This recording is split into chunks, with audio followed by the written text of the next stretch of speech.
Hello and welcome to Kicking Match. We're here once again for your weekly dose of Irish League podcasting delights. My name is Peter Cinnamon, and in the past 7 days, Larne continued to make this whole title charge thing look easy. They keep chugging along in the fast lane with not a blue shell in sight. Cliftonville, on the other hand, spin out on a banana skin they've sadly seen before. It was like a weird talent show this weekend. We celebrated our first themed week of the season. It was top 6 versus bottom 6 week, where the Blues delivered a bruising display at Windsor to Newry as their fellow strugglers made ground in dizzying late shows. Portadown with a sneaky point, but a Dungannon double steals the show. Could those be the goals that light the touch paper to the powder keg that is the Swift survival bid?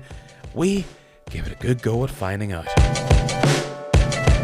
Happy post-Paddy's Day, pod. Say that 5 times quickly. It was a Friday this year. I hope you had a good time. Friday Paddy's Day always sounds like carnage in theory. I think it ended up being okay. It was for me. It seemed like we had a lot of people going to Irish League games, so didn't impact it too much, or you're just hardcore and kept on going. Sadly, there'll be no Paddy's Day on Saturday next year. So unless it's skipping out. So unless we decide to stick all the games on Saturday next year, which I doubt would happen, it won't happen. I'm sad about that. I have visions of us having a big giant man in a dodgy leprechaun suit leading the teams out at every game like Santa in December, celebrate that way. Actually, I think that's a fantastic idea. Unless I see Billy Joe Burns holding hands with some random, 5'8" bloke with a fake ginger beard, I will not be happy. I'm going to go out on a limb here and say it could be bigger than Boxing Day with that alone. Throw in a few free green beers and I think we would all be absolutely on board with that. Right, games happened this weekend. Back in the Kicking Match saddle is a familiar voice and scribe, one of the hardest working sports journalists this country has. From the Daily Mirror NI and Belfast Live, a good day to you, sir, Stephen Crawford. Stephen, this time of year, we can see the end in sight. Do you feel some sort of joy that, things may calm down in your world of work, or are you kind of going, oh no, only a few weeks to go, what am I going to do after school end? What am I going to do once there's no Irish League games that will be cancelled last minute that I have to all of a sudden change my plans and go somewhere else to? I know, it's a bit like waiting for Christmas when you're a child, you're building up to the big day and then it's a sort of anticlimax when it's all over. It's set up to be a thrilling end of the season at both ends of the table, I think. An awful lot to play for, which is good to see. It's funny you say both ends of the table, because I think that's something a lot of people are talking about. As we start to see Larne increase their lead, looking unflappable as they do, a lot of eyes are being drawn now to that bottom half of the table where, as we will discuss this weekend, there is drama, there's twists, there's turns, and somehow it's all changed where the gap there is smaller than it is. It's a smaller gap between Newry and Dungannon and Portadown in 12th than it is between Cliftonville and Larne. And I know it's a difference between teams that are winning all the time and then teams at the bottom who aren't really used to winning and all of a sudden they're getting results. But as we approach this split that we did have high hopes for, we still have high hopes for, that it could all go skew with. I'm sure Larne fans are looking for it to be boring and business as usual. Almost the games at the bottom half of the table could be the real showstoppers, could be the ones that we'll remember from years to come in a season which has had so many big moments. Yeah, I think because Portadown have sort of been down the bottom for so long, and your people thought they were maybe cut adrift a long time ago, and suddenly it's like, oh, hang on a minute, maybe this isn't done. They've given themselves a bit of a fighting chance here. There just seems to be a bit of momentum there, which is the most important thing at this stage of the season. You have to go out and have belief in that you're going to win games, and it's just made people start to get a wee bit jittery. I say those teams above them are sort of sitting a wee bit of a sweat on now, which definitely will make the split interesting. So it will. Well, I didn't have my watch out comparing live to live, but as Portadown on Saturday get the goal back, they're 2-2 against a top 6 side at home in Crusaders. thinking, we've got a point on.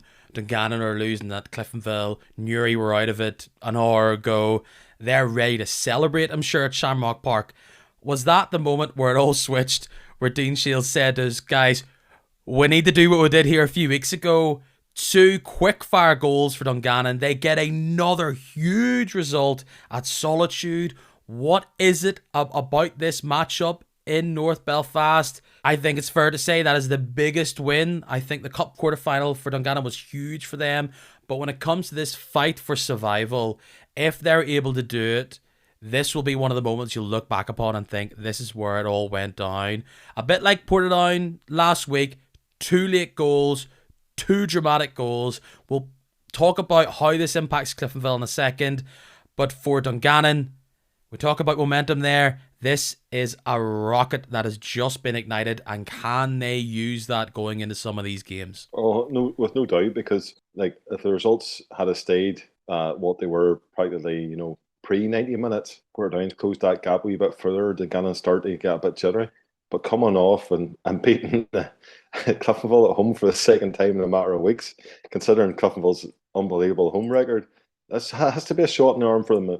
If you can't take confidence out of that, there'll be something badly wrong. And I'm sure Dean will be imposing that on his players, saying, look, if we can go to Cliftonville and beat them twice, we don't have to fear anybody in this league. And there's been a lot of turnover in this squad. They've constantly tried to add bits and pieces to make it work, find a bit of consistency. And when you look at that Dungannon team, it was a Dungannon team without Joe McCready near the top. It was a team that didn't have what many people would look as their real starlet in Reece Campbell. And who are the players to get the goals in the 89th and 95th minute? It's teenager Padraig Lynch, and I believe ex-Portadown player Joe Moore. Like, you cannot write this stuff. It's brilliant, and people forget, Darren McBreen hasn't really kicked a ball all season for Darren, and who was probably their standout performer there last year.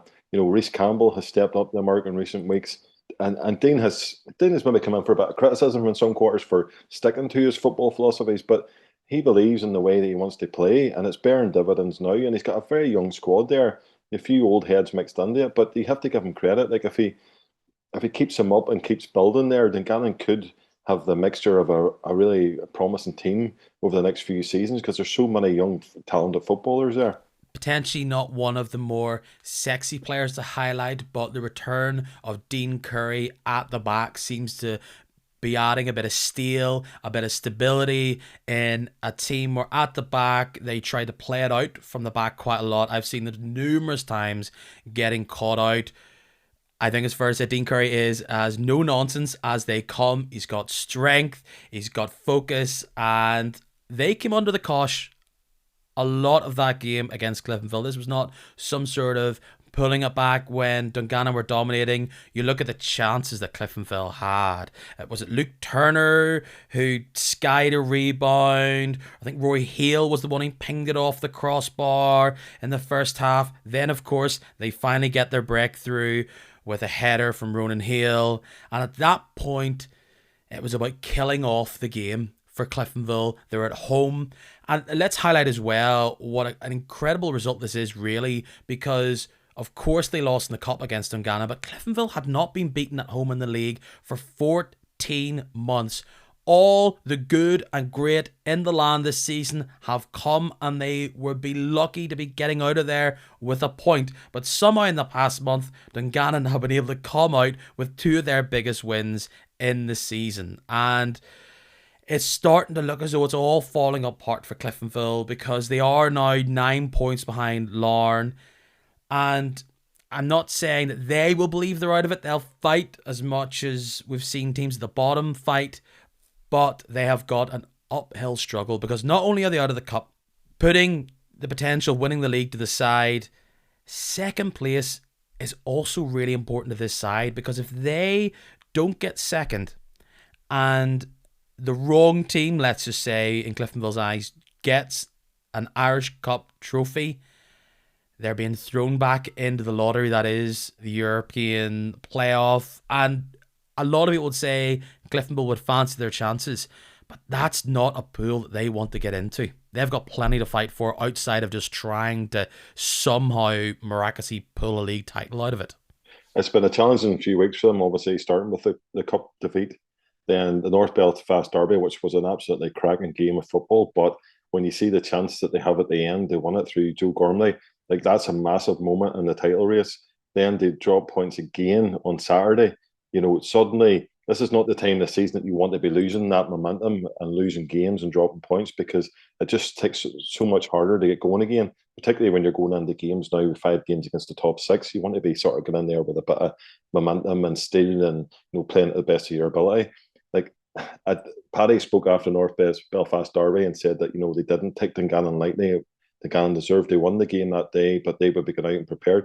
What happened on Saturday, I do not know. Whether they took their eye off the ball in the last couple of minutes, it's just a shocker of a result, as you say, and it just asks so many questions in terms of how their season is going to pan out now. Because going into the end of the season, you do not want to get into those playoffs whenever you've been sitting near the top of the table for the majority of it.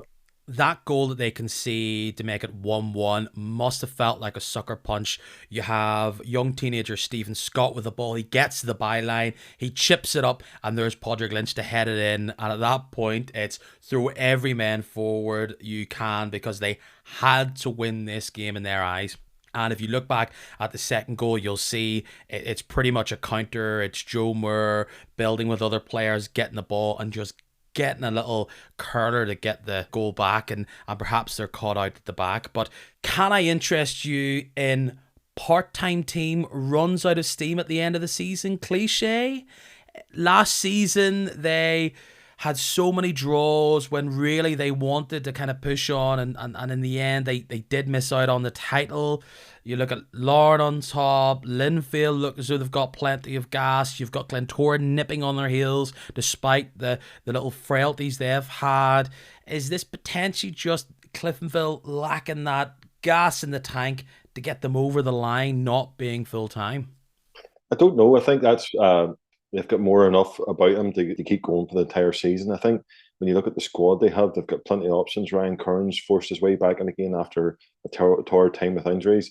Like they do train, I think they train 3 nights a week, so I don't think fitness will be an issue. I think they're probably at this stage of the season, every team's tired. It's just getting that, getting over the line. I think it's just a culmination of maybe a few results, and maybe they did take, as I say before, take their eye off the ball. They think 1-0, job done. They've missed a few chances on Saturday.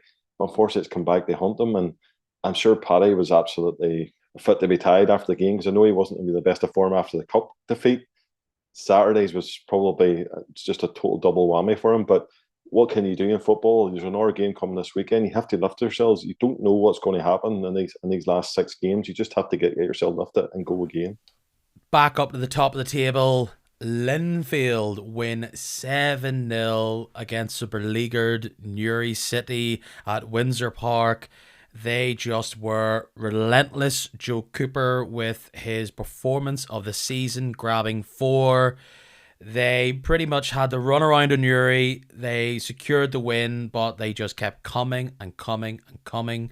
They'll want as many goals as they can, because look, that actually swings it round to now they're the point that they have one better goal difference on Larne. So that does show you that despite them being 7 points off, they did have to keep pushing. They did have to keep going. It is a tale of two performances. Linfield being at their attacking best, but if you take it goal by goal, Newry somewhat wilted in the spotlight of the National Stadium, and it's all looking a bit grim for them near the bottom. They'll be thankful that they have that cushion, particularly on Portadown now that Dungannon are up there. But sticking with Linfield, they dealt with what was in front of them, and they did it with aplomb. Yeah, I think, Joel Cooper would be the first to say, this season maybe hasn't been the season that he would have wanted it personally. But it's the old adage that form's temporary and class is permanent. You can't keep a man like that down for too long. Obviously bagged a goal in the League Cup final, and I think that's given him a wee bit of a confidence boost. And on Saturday it was unplayable at times. Like his third and fourth goals were superb. And his passing for Chris McKee's first goal was just exquisite. And that's the quality that he has in it. I think that's what Linfield's maybe lacked this season, just that extra attacking ability. They've scored in fits and starts, and obviously they put 6 against Portadown, 6 against Glenavon, and they scored 7 on Saturday. But those days have been few and far between. They've maybe been scraping through games, they've been relying on their defence. But it's not a bad time of the season to be hitting the goal trail. So it's not, and Linfield are always saying, people say, "Oh, that's not a good Linfield team," but somehow they won the league. That's what I always laugh at. That's not a good Linfield team. They've won the league 4 years in a row, so they know what they're doing. And at this stage of the season, you want that experience of getting over the line. They haven't been the most free flowing at times. You highlight some of the big matches, the big score lines, Portadown, Glenavon, and all the like. And it's maybe about the story of their season being able to do it when the big teams come. And guess what? The big teams, they're coming to the end of the season. So it's maybe a chance to keep the momentum from the cup. They pushed on, and a lot has been talked about when it comes to Linfield. It's the forward line. It's that striker position for them, and a lot of hype was around Cal Lafferty when he came in. There's 7 goals scored. He doesn't get any of them. He hasn't got a goal for Linfield yet. There's Joe Cooper getting up there, and in many ways, the forgotten man. He got 2 goals there on Saturday. He seemed like to be the odd one out, with Vertanen coming in and McDaid having his time in the team. But you speak to Linfield fan, they're singing his praises. Up steps Chris McKee. He could be a big player between now and the end of the season. No doubt. And obviously last season he scored the goal in the final game in the 2-0 win against Coleraine to secure the league. I was very impressed with him in the League Cup final. I thought he was very busy. He caused a lot of problems. He's got that natural pace where he can get in behind defenders, which probably suits him whenever they're playing at Windsor Park. They've got a lot of space to play into. I think that, as you mentioned, Kyle Lafferty, that was probably the only downside from the one on Saturday. He scores 7 goals and Kyle doesn't get one, because I think he's a guy that needs a goal at the minute, But Chris McKee has certainly got his chance and he's taken it. And he could be a big player in these remaining games of the season, as you say, Peter. We return to Newry. The question was always going to be, how were they going to react to being minutes away from getting a win, somewhat putting Portadown's survival bid to bed? Portadown get those 2 late goals in their house. How were they going to react? Linfield away was not going to be the game where they're all of a sudden going to put everything right. But to turn up to the National Stadium, concede within 4 minutes, by half-time be 4-0 down, and it all just seemed to go from bad to worse as Linfield turned the screw. Luckily for them, they won't have to face the champions in their home ground again before the end of the season, but Darren Mullen has a big job on his hands. This is absolutely rock bottom. This is the lowest point of Newry's season, and they have got 6 games to save their place in the league. I'm sure we'll say they can do it. Of course they can. But it's about getting those players in and sitting them down and saying, we have got a job to do, regardless of what happens before. Heads up, and away we go. The Portadown defeat probably stung them, because whenever you're winning and conceding 2 late goals, particularly from the team and then around you, at home will be a sore one. Going to Windsor, I've seen it many times, teams can be gone, the game can be gone inside the first half iron, and so it really proved on Saturday. The game was gone. It's damage limitation. They come out with a 7-0 defeat. That result won't define their season, but it's how they react to that now is going to define their season, because obviously they're coming up now against the teams in and around them. I think probably this at the start of the season, Darren, if you'd offered him 10th place then, he would have probably bit your hand off for it. So they're still there. They haven't lost anything really, but the thing is, with the teams below them gaining ground on Saturday, they know that they cannot afford to slip up too many more times, and they just have to keep plodding away, because these games are going to be so crucial coming into the last 5 games in the split. Well, we return to the team who are currently sitting looking up, and there is a significant gap now between them and safety, any type of safety, or even the chance of safety in 11th. Portadown, bottom of the league, 16 points. Newry and Dungannon have 23. It could have been a bit worse if it wasn't for a big performance from them on Saturday. They react from getting that incredible last-minute win against Newry last Saturday by getting a rather impressive 2-2 draw against Crusaders at home. Crusaders have not enjoyed their trips to Mid-Ulster this season, from losing and drawing against Glenavon. They had the chance to win it when they're 2-1 up against Portadown. Once again, a January signing does the business for Portadown. Alan O'Sullivan getting up there on the 89th minute. Until that Dungannon result filtered in, Portadown must have felt that they were on cloud 9.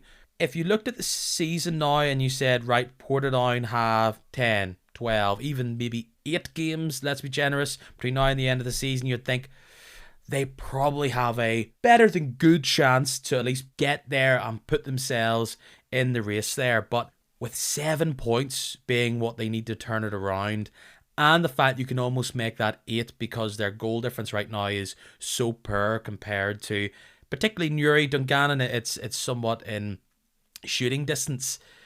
That'll feel like a big win, but it highlights what a tough task Nell Curry has to do when he's got a lot of points he has to get on the teams above him. It probably was a real kick in the teeth when they come back to get a 2-2 and then find out your nearest rivals have somehow pulled a 2-1 result out of the bag so late on at Solitude. What can you do? You can only take care of what you do yourself on the pitch. I think Portadown have that wee bit of momentum with them now after the Newry result and even coming back against Crusaders on Saturday, because the Crews have been in good form, maybe not away from home. They haven't been as over impressive, but still they take points off a top 16. You have to take heart in that. So it's just about saying, look, boys, all we can do is go out and try and pick up our points in the pitch. If other teams win their games, we can't do anything about that. You know what I mean? And I think there seems to be a spirit about Portadown now. There seems to be in the last few weeks, they've really galvanised themselves and they are giving it their best shot. Pound for pound, their games just seem so entertaining. 7 goals last week, 4 goals when it comes to the Dungannon and Glenavon games. There's 4 goals here. They shoot ahead in the lead on 33 minutes thanks to Paul McElroy. What a great run it was. I believe it was from Josh Archer that brought it back to Paul McElroy, and to have the composure to dig it on the one foot, take it onto his right. I think it was Billy Joe Burns who dived in and then slotted in. That is a lot of composure when you're at that side of the table. But in turn, this boom and bust nature, both those goals they concede shows how open they can be, shows how, particularly the Philip Laurie goal, how concentration continues to be a problem at the back. But then they threw all the men forward, and the men who did big things from last week is Benny Iggyhong, gets the ball over to Alan O'Sullivan. He gets a big goal for them. So scoring goals doesn't seem to be the problem. They seem to be getting those early goals as well. It's holding on is going to be their big thing, and it could lead to a lot of topsy-turvy results. Looking at it now, what does your gut tell you on where this could be? Because for Portadown, it's clear if they don't win specifically against Newry, and likely against Dungannon, do you look at it and go, with momentum Portadown have, potentially with what the momentum Dungannon have had, but they've had fits and starts, is there a team you're thinking, and particularly with Newry seeming to slow down, a gradual slowdown, which really seems to have accelerated in the past few weeks, is there a team you're looking there and thinking they're probably the most likely to find themselves in 12th come the end of the season? I think you have to look at the table as it sits, and I think, obviously Portadown would love to be in Dungannon or Newry's position, because that points gap is going to be crucial. So if you go into the split and that's still maintained or it's been extended, really it's going to be tough because Portadown have to win 3 games, really. You know what I mean? Which is going to be a big, big ask. It's not even that you're going to be coming up against, you've got Dungannon will be fighting for their lives, Newry's going to be fighting for their lives, Ballymena, Carrick and Glenavon are fighting for European playoff spot. There's no, it's a cliche as we all know, there's no easy games, but it's not like you're playing against anybody where it doesn't matter. Every single team has a dog in the fight here for one reason or the other, and they pulled back 3 wins out of that. It's not beyond the realms, but it's going to be a big, big ask. But if you go into the first game and don't come out of it with your choices are going to be limited. The games are getting ticked off and you're just running out of games. As you said earlier, if it was 9 or 10 games, you might think they have more of a chance. Just at the minute, the odds are probably stacked against them. One game which I don't think is getting enough heat or it's getting enough attention and will play a massive role if we see a winner, and seeing a winner is key. That Dungannon Newry game, they've had some ding-dong battles this year, and For them, it's whoever wins that feels like a straight knockout. In fact, if you're Portadown, do you want a winner? Do you want a draw? But does that hurt your chances? You know, I don't know what you would do if you're in that situation, but if you're either one of those teams in particular, be looking at that fixture going, we're going to be all in. That feels like so much is on the line there. But if you're talking about teams that you wouldn't want to chase, well, a team who's happy to take the lead and keep on doing the business. Larne, again, we discussed how Portadown are really relying on the strikers they brought in January. We're not even going to talk about any of those strikers being the best forward player to bring in January, because we all know who that is. It's Larne's Andy Ryan. He picks up a goal again, and it just shows you when things are tight and we see other teams draw, like Cliftonville, other teams lose. That Friday night, it could have went either way, but Andy Ryan's able to run on and ping that ball in, and they're sitting there with 3 points. Cool as a cucumber so far, this title challenge for Larne. I remember going to watch him. It was one of his, I think it was actually his first start. It was down at Newry back in sort of mid January, mid end January, and I thought, this guy looks a player. It wasn't just in the penalty area. He could link up play, he could pick a pass. You could see he's played at a decent level, and I thought, look, for a guy that we didn't really know a lot about, we've heard a bit about Joe Thompson and the success he'd had at Derry. I mean, you all knew what Micheál Glynn was capable of as a young player, but Andy Ryan was coming in as a bit of an unknown. And I thought, this guy looks as if he could cause a lot of bother. And it's proved that he's popped up with 6 goals and 3 assists in his 10 games so far. And that's what you want. When you're going for league titles, you want your guys to come in January and make a real impact. And I think that's what's put Larne in such a strong position, because before he came in, they've gone through a bit of a sticky patch in front of goal. Lee Bonus and Paul O'Neill had, maybe hit the buffers a wee bit. They weren't scoring as regularly. Andy Ryan's something different. As I say, he's an unknown quantity. Defenders were coming up against him going, they weren't really sure what style of play he was. And he's a composed finisher.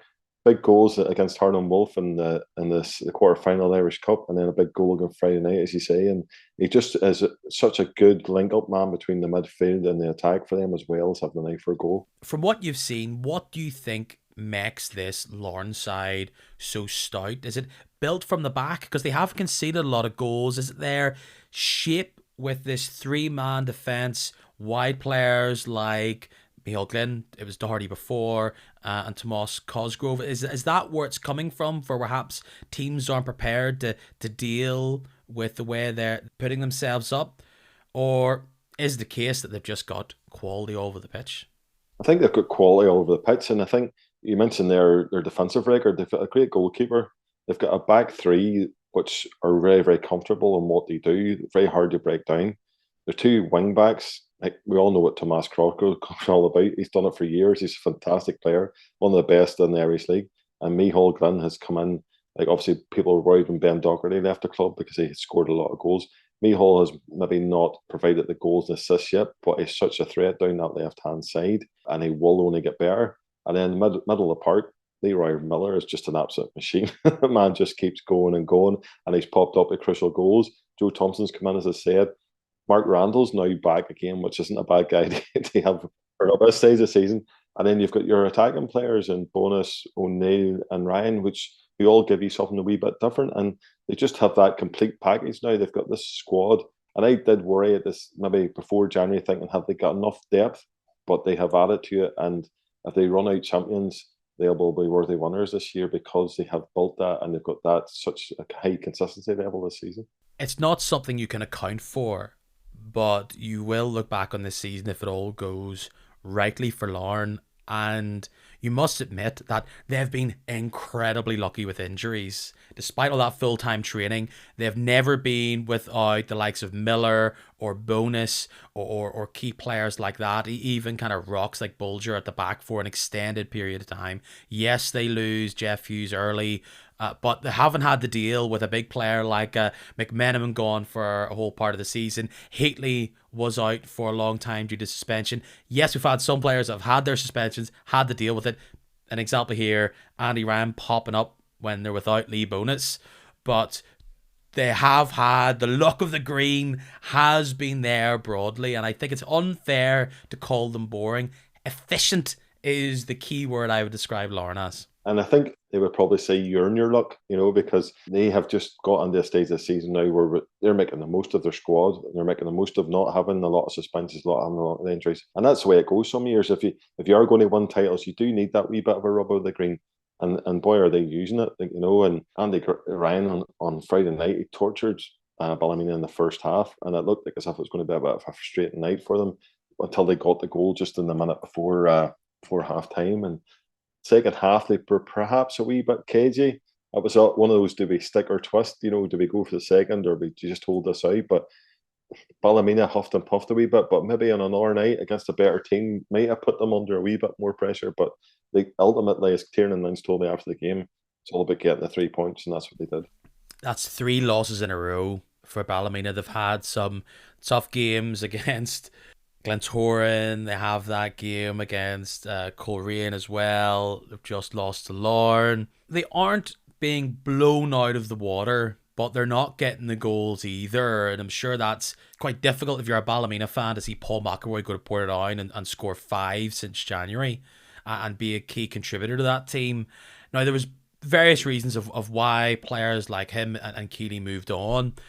But as Ballymena trudge towards the end of the season, they're 6 points off 7th. Have they just not been able to pull it together? Have they been unlucky in some of these big games? Or how are they sitting as we sit here with 6 games to go? I was at the Oval last Tuesday night against Glentoran, and they battled. I think it was a fantastic away performance, particularly from a team in the bottom 6. They'd be hit with such a late sucker punch because the teams put everything into those type of performances. It wasn't backs to the wall; it was just good, sound defending.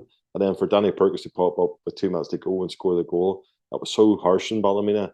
And even on Friday night, you thought if they got to half time at 0-0, it would give them something to really defend and keep going. But they just are lacking maybe going forward. They haven't got that sort of ability to cut through those teams and carve out many goal scoring opportunities. David McDade ran himself into the ground, but sometimes he was a lone figure up front. He wasn't maybe getting the support around him. So that was another tough one for them. I think Davy Jeffrey will probably be relieved to see there'll be no more top 6 teams coming after the weekend because I think he's had us full of them at the minute. So for them, if they keep producing the level of performance, things are bound to turn. Like that's 10, 11 games now without a win, and it does look bad. But a lot of those have been, I don't want to say hard luck stories, but they have played well, but they just come out of it with nothing to show. But it's just where Ballymena go. And then their night was compounded on Friday night. Jordan Williamson decided to hack down Mark Randall. Like to me, it's all in hindsight, but it'd been better just letting them have the shot because now there's 3 matches without him. Sean and Niels still not back from injury, and you've got not only this Saturday's crucial game at Glenavon, but you've got an Irish Cup semi-final coming up too. So it goes from bad to worse for them at the minute. Last time they won in the league was 2-0 against Dungannon Swifts. I will be keeping an eye on, at least from my perspective, of like how will they go into the rest of the season? What impact will they play in this whole battle for survival, battle for trying to get 7th place? Because they're not out of it just yet, but they have made things difficult by not getting these results here or there. But they have had tough competition. Talking about tough competition, what is it about Glenavon and Coleraine? Coleraine haven't been able to get the best of the Lurgan Blues in years now, and they come off the back of a devastating loss in the Cup when they were really up for it against Linfield. They take the lead in really almost bizarre circumstances due to a mistake from Glenavon keeper Roy Brown. And they're just not able to hold on. Another comeback win for Glenavon that kind of leaves Coleraine with their arms in the air thinking our season could potentially tailspin right now. It's like that meme from Titanic, it's been 84 years. That's what it feels like since Corey and last beat Glenavon. It's just, I was joking with ones on Saturday saying that they'd be better just giving Glenavon the points from the Korean games at the start of every season. Save the hassle of teams having to travel. But all joking aside, it's a remarkable record. But Gary Hamilton pointed out after the game that they went through a similar run against Korean where it was reversed, for a few years before that. So sometimes you just get these anomalies and bit of freak results where teams just can't seem to get the upper hand in there. But to give Glenavon their credit, they were always in the game on Saturday. Like Rory has a bit of a nightmare moment I saw the Glenavon groundsman apologising to him after the game, saying that the conditions because of the weather, and I think they were maybe dressing the pitch down there at the minute, trying to get things, and it was a bit soft underfoot. And Rory unfortunately just loses his footing at the inopportune time, but he makes two fantastic saves after that to keep score at 1-0, and he's been an unbelievable signing for Glenavon this season. He's just some of the saves he's pulled out have been unreal. And Sean Ward also cleared one off the line from Matthew Shevlin. So that kept him in the game. And then Matthew Fitzpatrick does what I think it's his fifth goal against Korean since joining Glenavon. And it was a cracking finish, so it was. And then Michael O'Connor comes off the bench. That was a super replacement for the second. But Orm was very upset with the manner of the goals and sort of the defending by the team that they give that away. And he's quick to point out he doesn't want the season to fizzle out and get to the playoffs where you're not, you've got no momentum to really kick on. So I think this weekend gives them a good chance against Larne. They sort of say to the boys, right, go out and show what you're capable of, because you don't want this to fester and do something, that just totally derails your season. Because they know exactly the way their season's going to go. They have got the playoffs, and that is this potential bounty.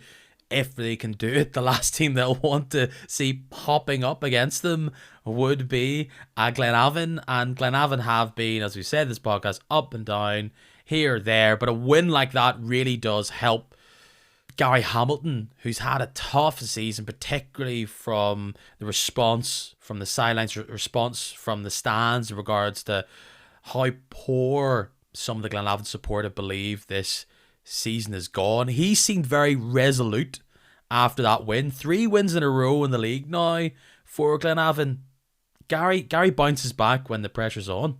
Gary come in for a bit of unjust criticism in certain quarters, whenever they were going through that 10-game run. And he said on Saturday, he never lost faith in his ability or his team's ability. And I think that was crucial. To be there at a club for so long, he knows it inside out. He knows what his players are capable of. And he's turned it around at probably the right time of the season.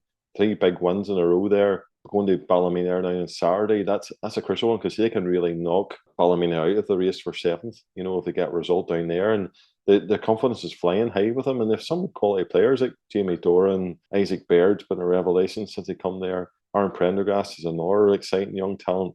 And as we were talking there about Fitzy up front, there's a guy that'll work his socks off for you and score you crucial goals. And it's just getting a tune out of them at the right time of the season. It's interesting you bring that up because I was thinking about that in regards to the longevity of teams, particularly in the bottom 6. And it's potentially coming round to the idea that actually in this world where you have teams that are full-time, that are giving out significant chunks of money for players, and on top of that, we see teams across the water feeling a bit more comfortable with the idea of signing these players from the Irish League because there's been so many success stories. Is it a case of now actually a team like Glenavon, they've been reluctant to sell? We've seen Fitzpatrick potentially being talked about. He stayed there. Could we see recruitment being the key aspect of keeping your position in the league? And if Glenavon are to get into the top 6 again, which I know is their ambition, is it about potentially going through these tough patches, which I think Glenavon have had, to blood these young players so they're in a better position for next season and beyond? And the reason I bring that up, because in many ways the growth of Coleraine was based on some tough couple of months, a tough season and a half, and particularly when Owen Kearney was in charge of blooding youth and trying to build a nucleus of a squad. Now, they aren't there anymore, but being able to send those players off and reload again was how Coleraine have been able to get themselves as a consistently top 6 side. Right now, Coleraine are sitting at the bottom of the top 6. They will have teams coming back fighting for that position, and I'm sure Coleraine will want to push on and give it an even better go next season. What do you think the mentality will be of Coleraine going into this really big summer? Do you think it will be, we go again, we get even better players in, and we go for it? Or is there a potential scenario where we could see them relieve some assets, get some cash back in, look at their recruitment to try and grow players again, and then that could put themselves, maybe take a step back to then push on. Do you have a gut feeling of what next year could be for Coleraine to really go for it, whatever that may be, a title challenge, a cup, getting in those European places without having to go through the playoff? I think it all depends on how this season finishes. If they can secure European football and the finances that come with it, that's going to have a massive impact. If not, then things may have to be looked at financially, because obviously you just can't keep going and spending money without there being repercussions. And Korean haven't got a wealthy benefactor that's going to throw in hundreds and thousands of pounds. The club has been very well run in recent years. They've done a lot of investment in the club, but as I say, finances are a set amount of money. You just don't have a bottomless pit there. So if they get European football, it opens up a lot of avenues for Oran to go and maybe pick one or two key players. I think last summer was a big overhaul. Like there's something like 10 players come in, and maybe 7 or 8 going out the door. This summer, Oran doesn't want that. He's been on record saying that he doesn't like those, so many coming in and out, because it takes so long for those players to bed in. So we could see this summer be 1, 2, 3 possibly players coming in. And I think he will be trying to focus on quality, so he will, rather than quantity. But again, it's about getting the right personnel, because I think Korean just still need that maybe 1, 2, couple of players of quality if you're going to go and challenge at those top teams, because obviously you have squads there that you could fit 2 teams into the league, so you could. I'm not alluding to anybody in particular, but it'll just be interesting, and I'll probably come back to this point a lot over the next few weeks and months.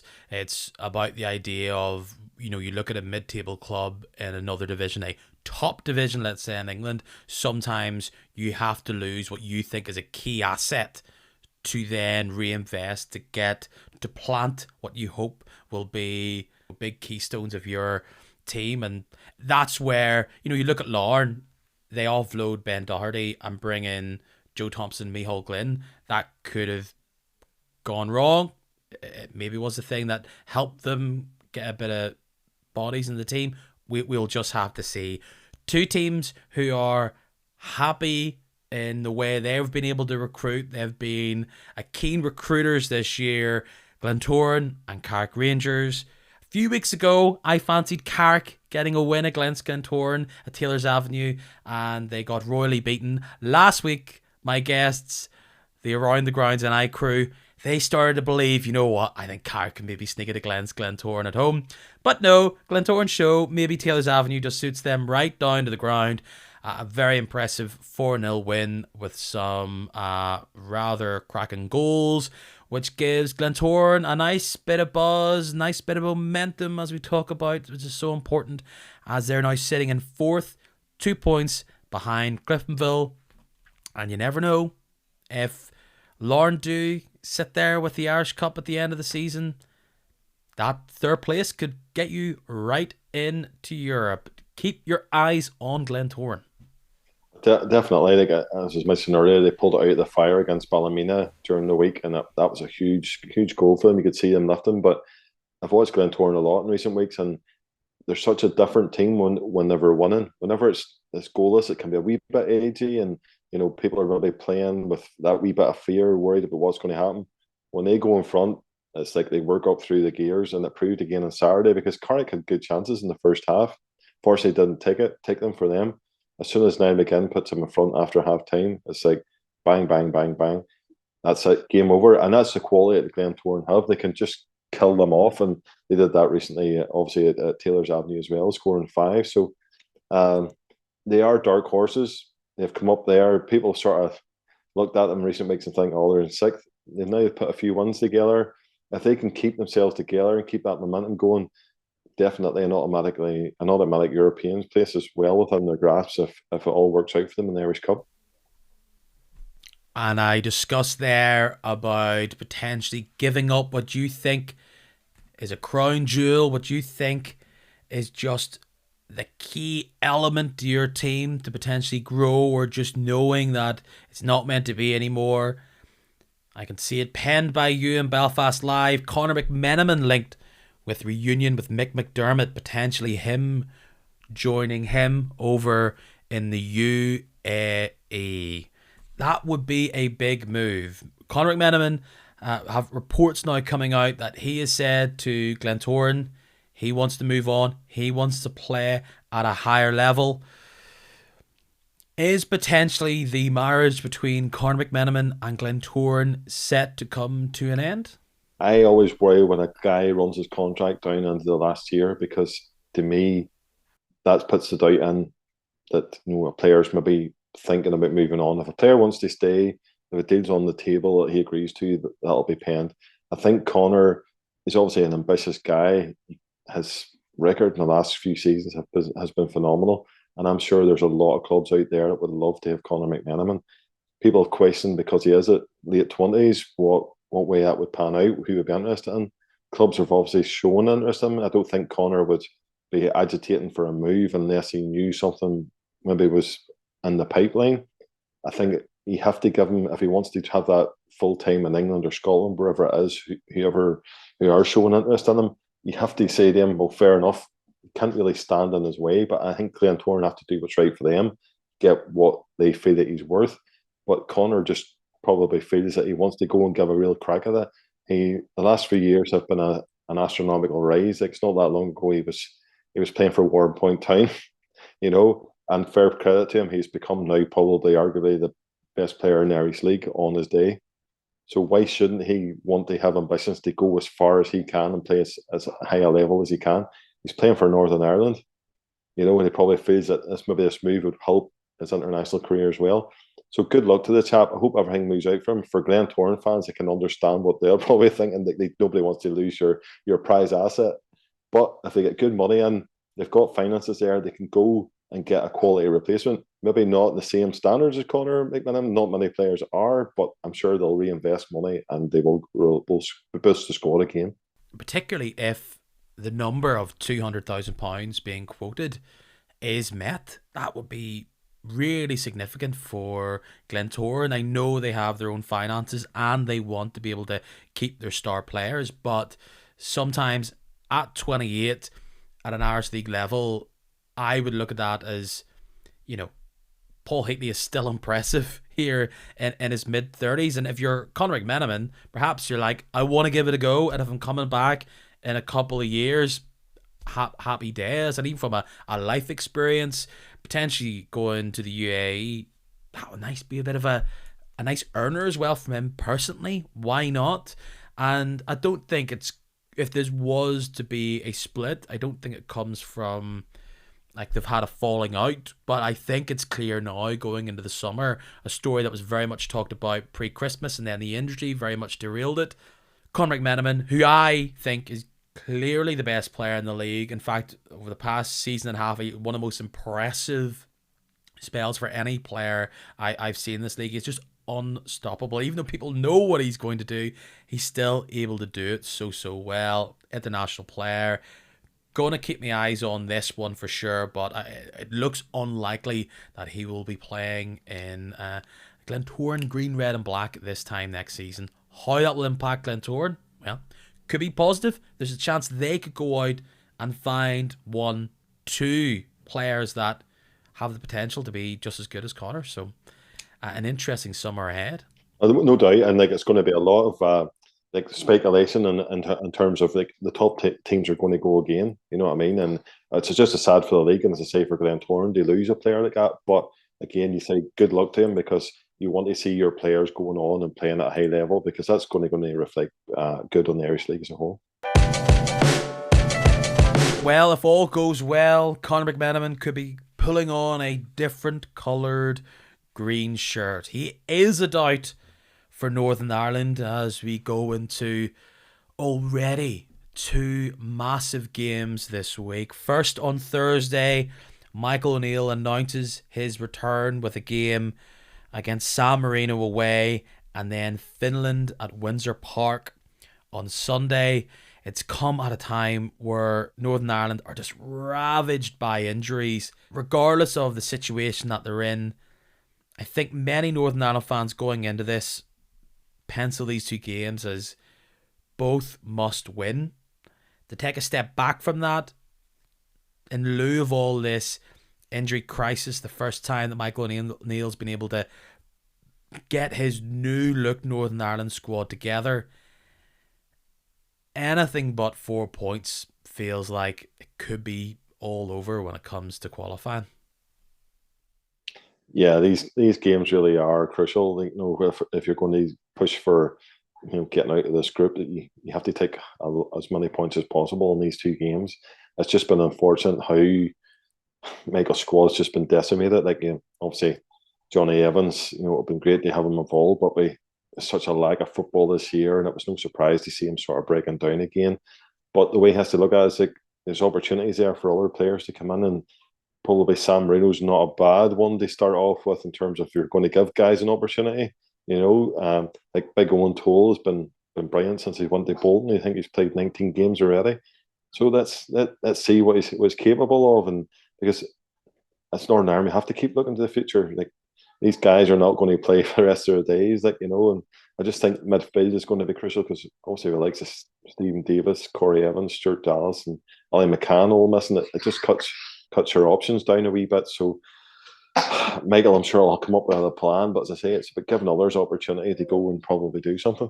There has been a lot of upheaval in this squad. We talked about a few weeks ago about how Michael's brought in four uncapped players. There's lots of teenagers in there. It almost feels like the squad being in flux is coming at the wrong time because Northern Ireland have such an incredible opportunity into how this group has fallen. I don't think there's expectations that Michael must qualify. Of course not. But you're right. San Marino away, it's not the easiest trip to go out there, but they are not a particularly impressive team. So the longer that game goes on at 0-0 will be very difficult for Michael. And then what is low-key a massive game for Northern Ireland, Finland at home. One player who will not be gracing his home stadium is Eetu Virtanen. He didn't get the call-up.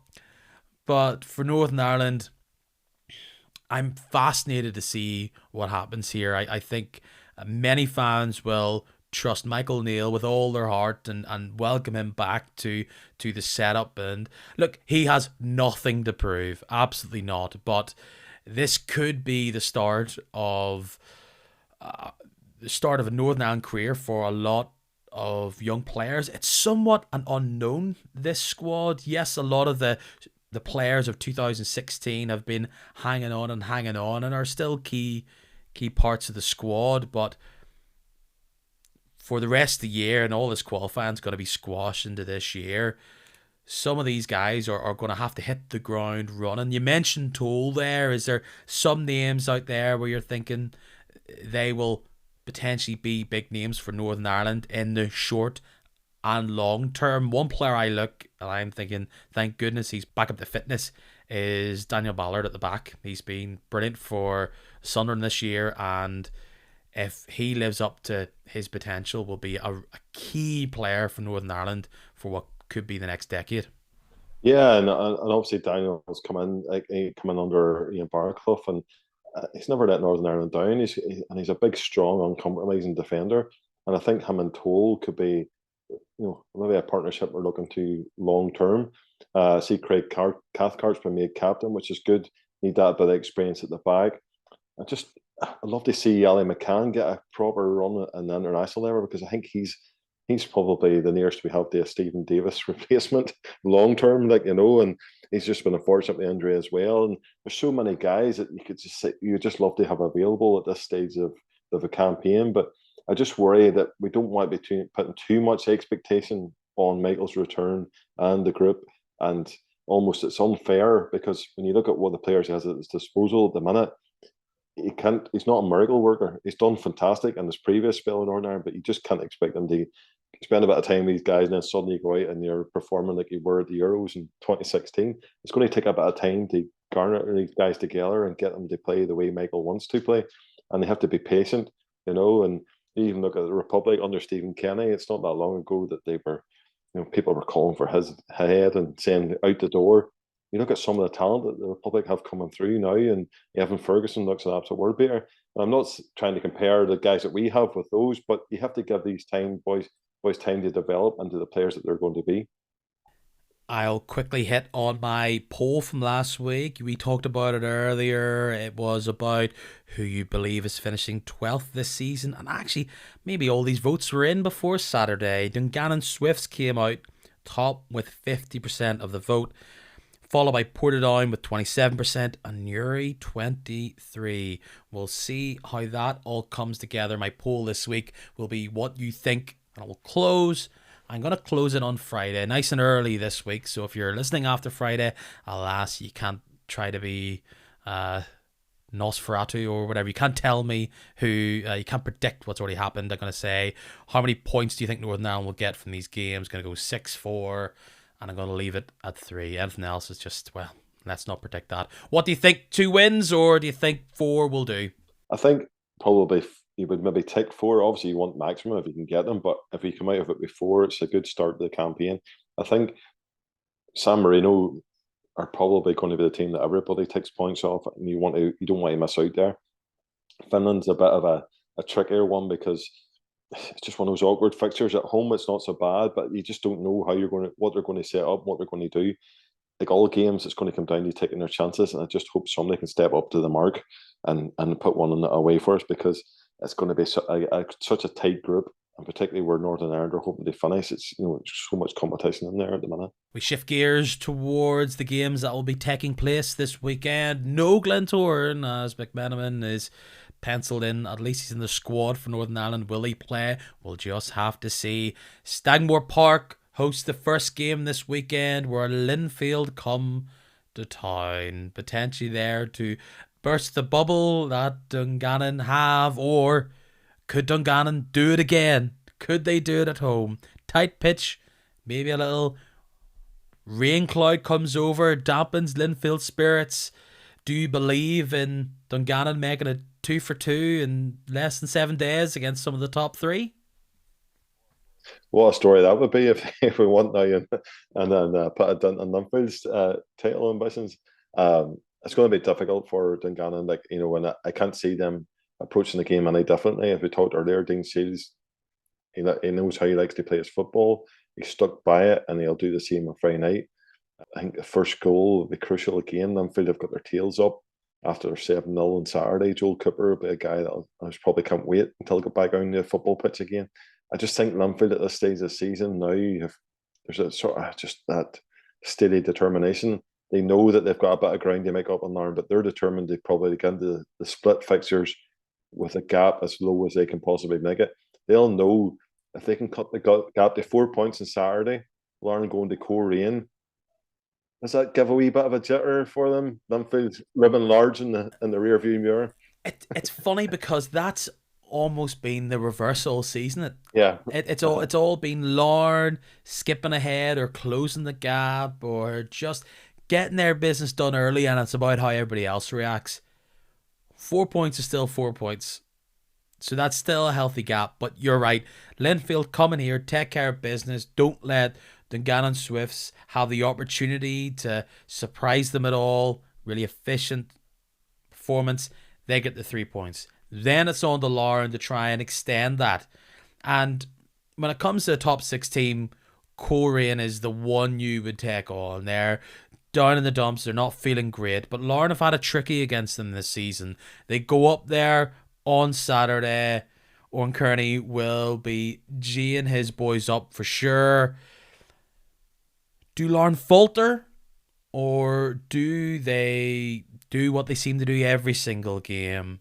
Be calm, take teams apart, build from midfield, and catch Coleraine on the flop. Because Coleraine have had so many good spells in defence, that's somewhat withered away. Do you fancy Coleraine turning things around here? I think they have the ability to take points off Larne, and I think Larne probably are looking at this fixture going, this is maybe not what we wanted just before the split, I just think there's something in the air, just that Coleraine can go there, or can maybe a draw on Saturday. Larne, as I said, that Friday night in the second half, they just were that there's a wee bit of edginess with them, which it's only human nature. You're at this stage of the season. it's impossible not to think about it. Although Tiernan plays it very cool at times and saying he doesn't look at league tables and this, that, and the other, when you're sitting in the house and you're playing out everything in your head, and it's very hard not to. And on a match day, even if you're playing well, you're winning a lot of games. There's just that wee niggle in the back of your mind. And to say, if Linfield do close the gap, how do Larne react to that? And this is a big test. If they can if they can maintain it to 7 points going into the split, that'll be massive for them. And I think their first two games are at home in the split, so they will be looking to come out of those games with maximum points as well. If Larne are able to put in a performance where it was never in doubt and look really strong, winning away up at Coleraine, they will fear nobody. I think this is a real precursor. It's clearly the precursor to the split. But if Larne look strong, Larne look flawless, and they don't even blink, they'll not fear anybody in the split because one, they have slippage, and two, they can just go for it. And if they miss in one of the other games, so what? But it's right now for Larne, it will be fear and anxiety will be the downfall of them. If they aren't going to do it, they will be somewhat their own worst enemy. They get 3 points here, they will seem untouchable. It's different if it's a bit tight and it's an Andy Ryan pinging it in with 5 minutes to go after a tetchy 1-1. But a big statement win here for Larne could really ease any nerves that are swirling around Inver. You have to admit, the way things are going and the way Coleraine are going, it looks as though a Larne win is the most likely option there. And if Portadown is sitting there without a game being played and they're looking at this slate of games, they'll be thinking, Cliftonville, don't do it to us again. Please don't go to the Newry showgrounds and give them even a goal. In fact, if you could fire another load of goals against a young third choice keeper of Newry, if Niall Brady is in fact out after his injury last week, that would even maybe help their goal difference. But to be honest, Newry so far ahead, that looks really, really unlikely. To call this a get-right game for Cliftonville is an absolute understatement. This is one of those play angry, get angry, score early, and try and get last week's loss against Dungannon out of their system, and all points would be that is likely to happen. The only thing is that Newry pitch is sticky and it can be quite caught up, and that really doesn't help the way Cliftonville play. No, obviously Cliftonville are renowned for playing, knocking the ball about well, and that's obviously very good on the 3G service. But like as you say, it's about playing with that anger and the frustration, because the cup defeat was a massive missed opportunity for Cliftonville. The defeat last week is another massive missed opportunity in terms of the league title, because they're sitting there with 4 home games in the split, which no other team has, and that, like, to me, that could have had a massive bearing on where the title ends up. And I'm sure Paddy was sitting going, like, what have we done to ourselves? Now, all they can do now is try and win as many games as they possibly can. But as you say, going to Newry, who are coming off the back of a 7-0 hammer, I'm sure Darren Mullen has said all he needs to say to his players and go out and try and put things right. Again, how the first goal could be crucial on Saturday. If it goes against Cliftonville, do they start to get edgy and nervous? If it goes against Newry, do they then fear that another tanking? It's such an intriguing game. It's funny, an early goal for Newry could actually be the best thing that could happen to Cliftonville, because they get a goal within the first 20 minutes.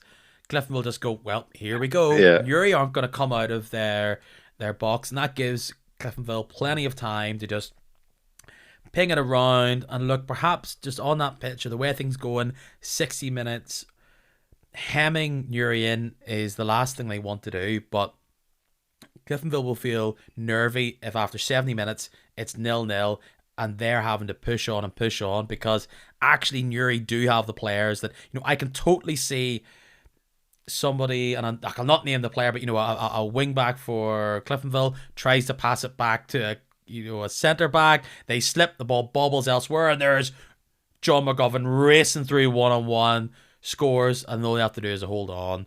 That is actually quite entertaining. If it isn't done and dusted by half time, that could be a very fascinating game. But Newry will just hope to try and be sitting there chill. They would like to have the way everything's sitting right now going in to the split where they'll see it as a complete little mini round robin with a little Brucey bonus of the points currently in the bag. We talked about it earlier. Another team that may have goalkeeping drama is Ballymena United as Glenavon go up. Exactly as you said, this is Glenavon's chance to say, out of here Ballymena, we're looking for 7th, we're looking to put you out of it and put ourselves in the box seat. I have a feeling that it was around this time I went to this game down at Ballymena. It was like 3-3, 3 red cards, one of the best Irish League games I've ever been to. I'll be up at this. I am hoping for entertainment. I am hoping for fireworks. Despite the goalkeeping thing for Ballymena, this kind of feels slightly even. It could be a real strong, solid defensive performance from Ballymena, or it could be Glenavon turn up and are just electric on the break and heap more misery on to David Jeffrey. I'm very torn. Mm-hmm. No, well, I would say DJ's very good at turning adversity into sort of galvanizing this team. And I think that's probably what he's been doing. The goalkeeping situation, they just have to deal with it now. There is a slight doubt about the game, as Gary revealed on Saturday. They have 3 players on international duty this week.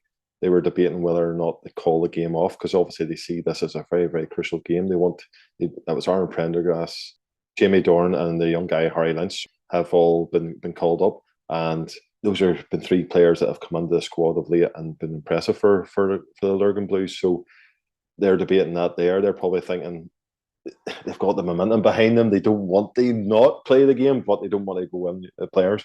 So every time this sort of stage of the season, these 2 teams seem to play off against each other, and as you say, it seems to be a classic because there's so much at stake for them.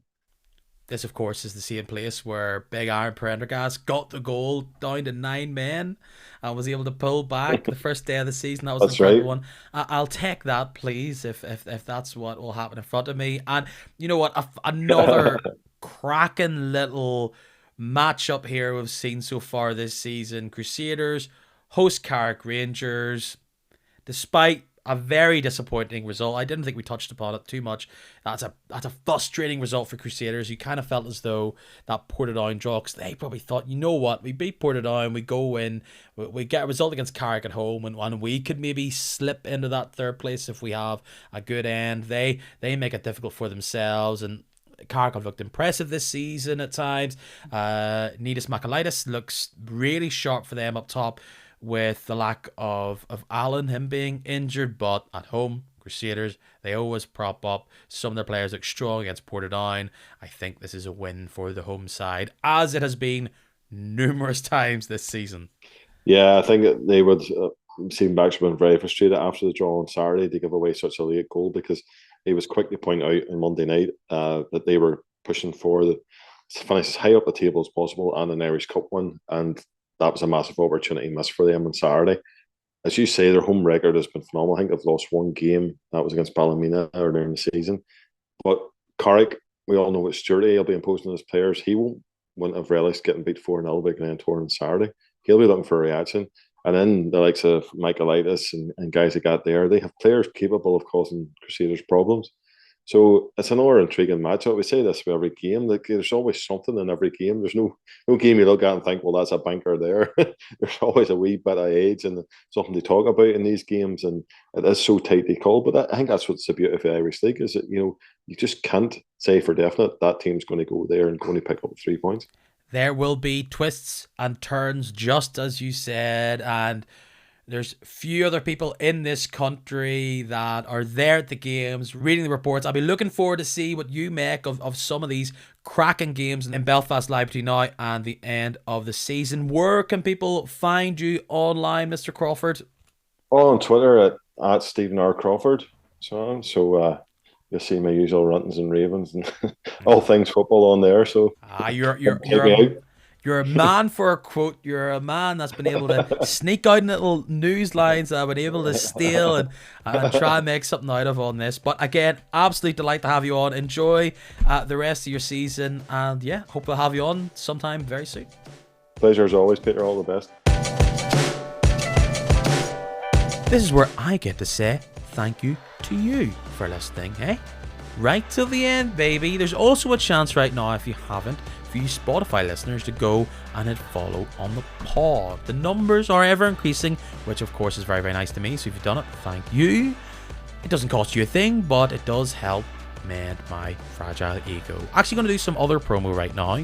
You guys might know that I also work in music. I manage a rather tasty little guitar band called the Wood Burning Savages. They have a brand new single out today, or at least it will be out when you listen to this. It's called Climb the Ladder. It's rather good.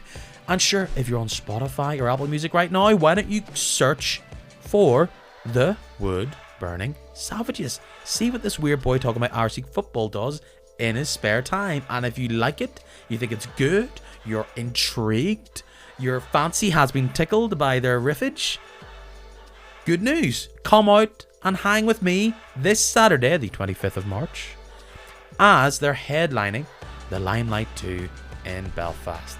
Capiche? Sounds good to me. I have officially completed my first ad read on the podcast, and I wrote it all myself. Right, thanks for listening. Good stuff. Till next time, and there will be a next time. Goodbye. Insert to be confirmed catchphrase here. Mwah.